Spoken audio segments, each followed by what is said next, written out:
కొన్ని సినిమాల నుంచి మనం ఏం నేర్చుకున్నాం అనేదే కదండి సినిమా యొక్క రిజల్ట్ అనేది డిసైడ్ చేస్తుంది.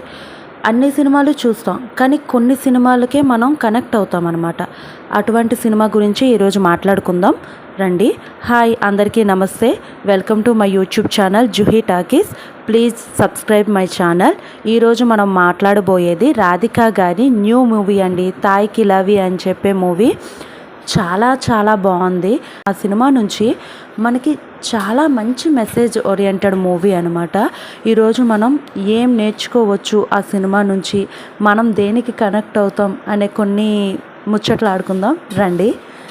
చాలా కష్టపడ్డారు రాధికా గారు అయితే. ఫస్ట్ ఆఫ్ ఆల్ ఎంత బాగా అంటే అలాంటి క్యారెక్టర్లో అంత మాస్ క్యారెక్టర్ని చేశారు. ఆవిడ క్యారెక్టర్ చూడగానే ఏంటి ఈవిడ ఇంత దారుణంగా ఉంది, ఇంత ర్యాష్గా బిహేవ్ చేస్తున్నారు అన్నట్టు ఉంది. కానీ ఆ సినిమాలో ఆడవాళ్ళ యొక్క ఆర్థిక స్వతంత్రత అన్నది చాలా క్లియర్గా చూపించారు. ఆడవాళ్ళ వ్యక్తిత్వమే కాకుండా ఎలా ఆడవాళ్ళు చివరి వరకు ఆర్థిక స్వతంత్రతతో వాళ్ళ కాళ్ళ మీద వాళ్ళే నిలబడేలా ఉండాలి అని చెప్పి ఆ తల్లి చేసే ప్రయత్నం చాలా బాగా చూపించారండి.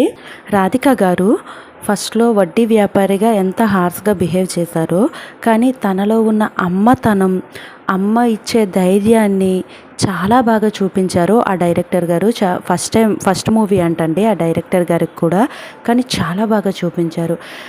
అమ్మగా తన కూతురికి ఎలా ధైర్యంగా నిలబడాలి, నీకు నువ్వు ఎలా స్వతంత్రంగా నీ పిల్లల్ని పెంచుకునేలా చూడాలి అంటే అక్కడ భర్త సహకారం లేకపోవడం వలన అంతే.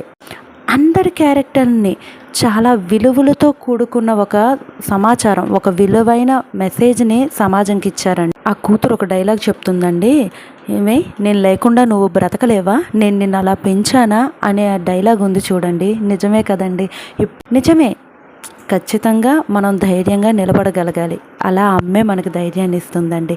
అది ఒకటైతే, ఒక ఒంటరి వ్యక్తి, ఒక మేల్ పర్సన్ పెళ్ళి గురించి ఇంతలా ఆరాటపడతారా అంటే ఎంత చక్కగా వ్యక్తపరిచారంటే అతని భావాల్ని, అతను చెప్పిన విధానం అండ్ అతను చేసిన యాక్టింగ్ చూస్తే అంటే ఎవరవని ఆ పెళ్ళిలో ఇంత ఆనందం ఉంటుందా అన్నట్టుగా చెప్పారండి. పెళ్ళి గురించి కూడా చాలా బాగా చెప్పారు. ప్రజెంట్ సొసైటీలో పేరెంట్స్ ఏ విధంగా ఉండాలి, పిల్లలు ఎలా పేరెంట్స్ని ట్రీట్ చేస్తున్నారు అన్నది కూడా బాగా చెప్పారు. అది మనం సెకండ్ పార్ట్లో చూద్దాం. ఇది నచ్చినట్టయితే నా ఛానల్ని సబ్స్క్రైబ్ చేసుకోండి, లైక్ చేయండి.